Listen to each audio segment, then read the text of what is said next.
Shalom, selamat pagi Bapak Ibu Saudara yang dikasihi Tuhan.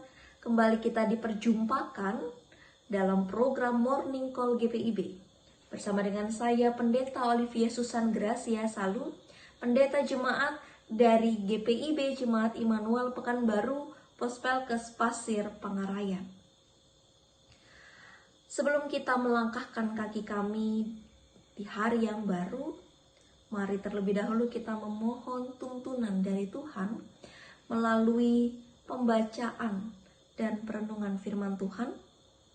Untuk itu, mari kita buka Alkitab kita dari Yesaya 59 ayat 12 sampai 15. Yesaya 59 ayat 12 sampai ayatnya yang ke-15. Apabila kita sudah mendapatkannya, biarkan Alkitab kita tetap terbuka. Mari kita bersatu hati di dalam doa kita berdoa.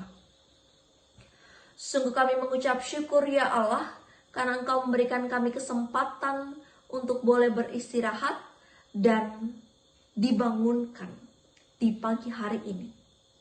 Kami bersyukur Engkau masih memberikan kami kepercayaan untuk melanjutkan kehidupan kami.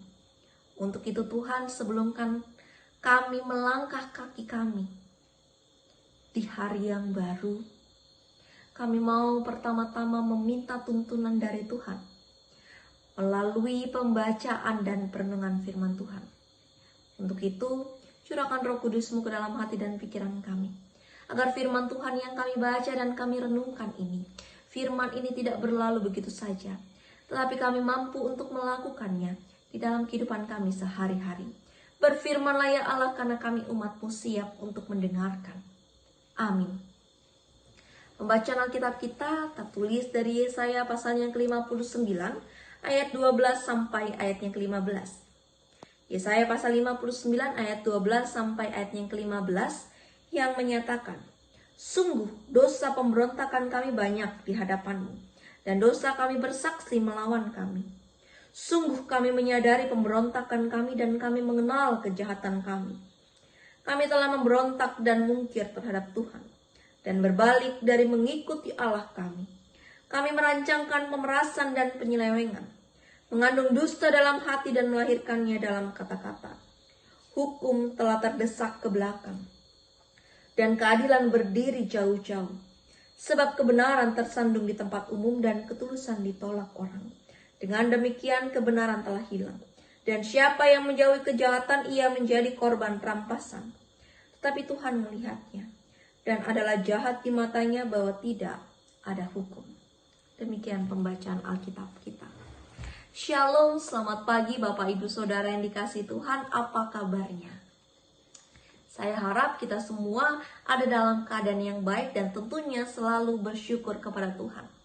Karena meskipun kita saat ini berjumpa secara online melalui channel YouTube, tapi Tuhan masih mempercayakan Bapak Ibu Saudara dan saya ada dalam kehidupan kita sampai saat ini. Bapak Ibu Saudara yang dikasihi Tuhan, pernahkah kita merasa apa yang kita impikan, apa yang kita inginkan itu tidak tercapai? Dan kira-kira bagaimana perasaannya? Tentu ketika kita berhadapan dengan situasi seperti itu ada perasaan kecewa, ada perasaan sedih, bahkan ada perasaan galau. Dan ujung-ujungnya justru kita menyalahkan Tuhan. Kita marah kepada Tuhan dan kita mengeluh kepada Tuhan. Padahal segala usaha sudah kita lakukan. Tapi kenapa kita tidak berhasil mencapai apa yang kita inginkan?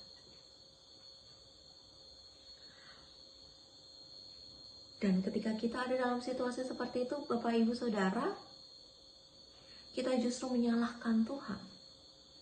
Kita marah kepada Tuhan. Tanpa sebelumnya kita cari tahu dulu. Apa yang menjadi penyebab kita tidak bisa mencapai apa yang kita inginkan. Karena kalau kita mau cari tahu, penyebabnya bisa dari berbagai hal. Dari faktor luar, atau juga faktor dari dalam diri sendiri yang membuat kita tidak bisa menggapai apa yang kita inginkan.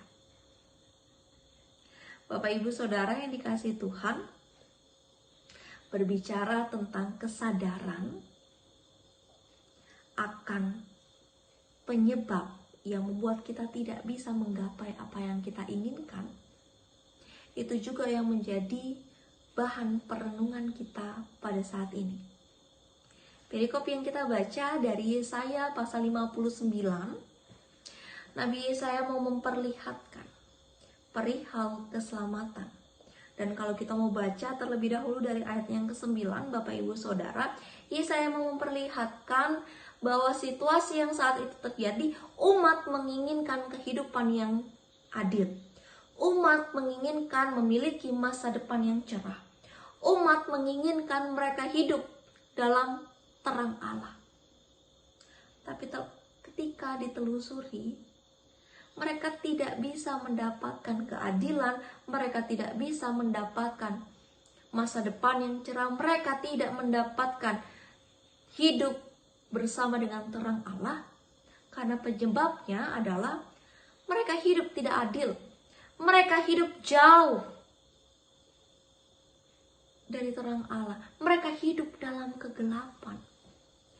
Dan inilah menjadi penyebab mereka tidak mendapatkan apa yang mereka inginkan, yaitu keadilan, hidup bersama dengan terang Allah, masa depan yang cerah. Dan ketika mereka diperhadapkan dengan situasi kegagalan seperti ini, pada ayat yang ke-10, Yesaya menjelaskan bahwa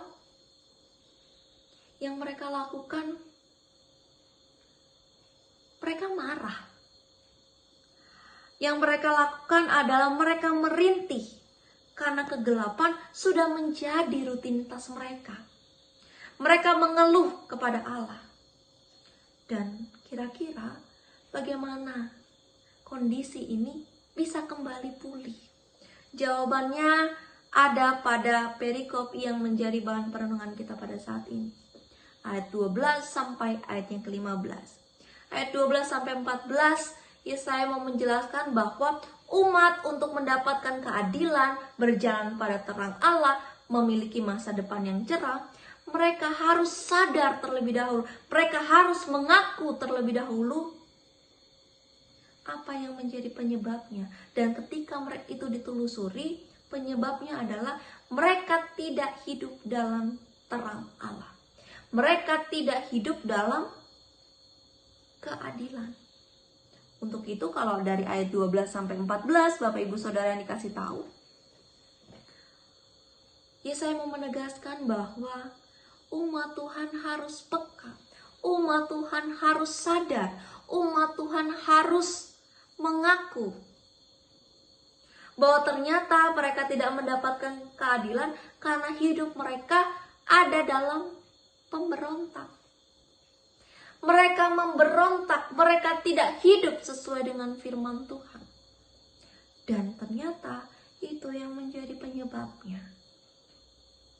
Untuk itu Bapak Ibu Saudara, Yesaya mau menegaskan, balik, sadari dulu, akui dulu dosamu. Sehingga ketika kamu sudah sadar, ketika kamu sudah mengaku dosamu, ketika kamu tahu apa yang menjadi penyebab kegagalanmu, ubah itu.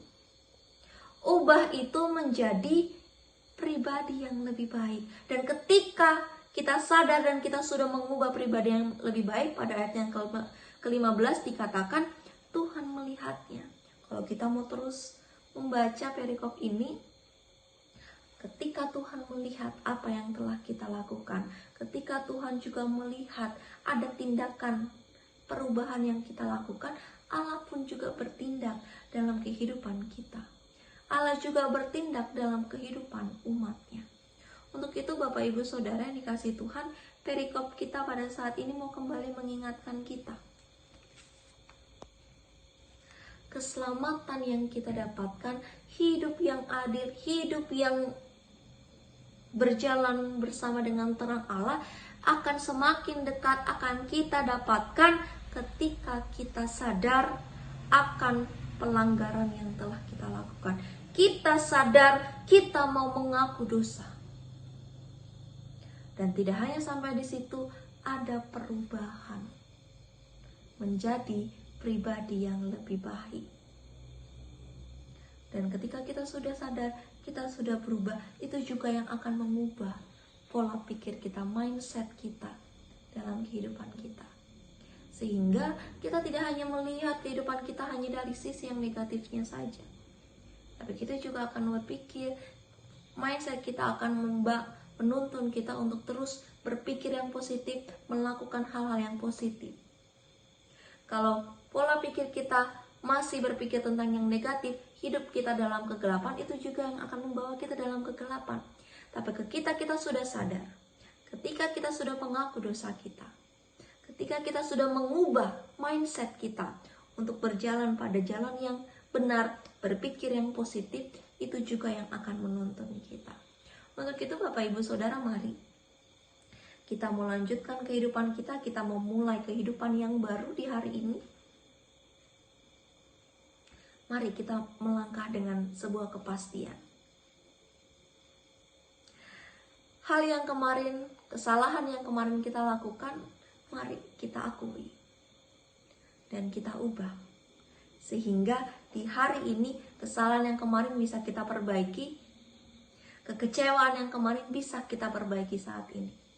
Sehingga hari ini pun kita akan mendapatkan kehidupan yang lebih baik dari yang kemarin. Karena ada perbaikan, ada evaluasi yang sudah kita lakukan. Tuhan yang akan menuntun Bapak Ibu Saudara dan saya untuk terus melangkah menjadi pribadi yang baik sesuai dengan kehendak Tuhan. Tuhan memberkati kita semua. Amin. Bapak Ibu Saudara yang dikasihi Tuhan, kita tutup perenungan kita pada saat ini di dalam doa. Kita berdoa. Kami datang ke hadirat-Mu yang kudus, ya Allah. Kami bersyukur karena Tuhan boleh kembali mengingatkan kami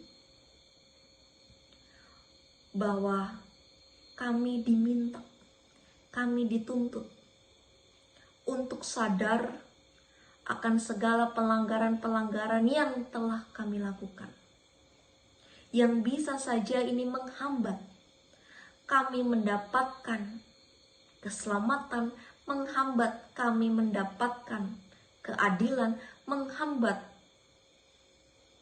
kami mendapatkan apa yang kami inginkan. Untuk itu Tuhan, mampukan kami agar kami boleh terus mengevaluasi diri kami. Kami boleh terus memperbaiki diri kami menjadi pribadi yang lebih baik, sehingga kami boleh disebut layak untuk menjadi anak-anak Kristus. Untuk itu Tuhan, kami menyerahkan diri kami ini untuk Tuhan pakai dalam segala rangkaian karya keselamatan-Mu di dunia. Bapa di dalam surga, pada saat ini kami berdoa untuk seluruh kegiatan yang akan kami lakukan pada saat ini. Tuhan pimpin, Tuhan sertai kami, Tuhan berikan kekuatan kesehatan bagi kami, agar seluruh kegiatan, aktivitas yang boleh kami lakukan pada saat ini, kami dapat melakukannya dengan baik dan tentunya seturut dengan kehendak Tuhan. Kami pun juga berdoa untuk saudara-saudara kami yang saat ini juga ada dalam kelemahan tubuh. Tuhan berikan pemulihan yang terbaik yang asalnya daripada Tuhan. Bapa di dalam surga, kami serahkan kehidupan kami ini untuk Tuhan pakai. Dalam nama Anak Yesus Kristus Tuhan dan Juru Selamat kami berdoa. Amin. Demikian perenungan kita pada saat ini. Tetap jaga kesehatan, tetap terapkan protokol kesehatan dengan baik. Tuhan Yesus memberkati kita.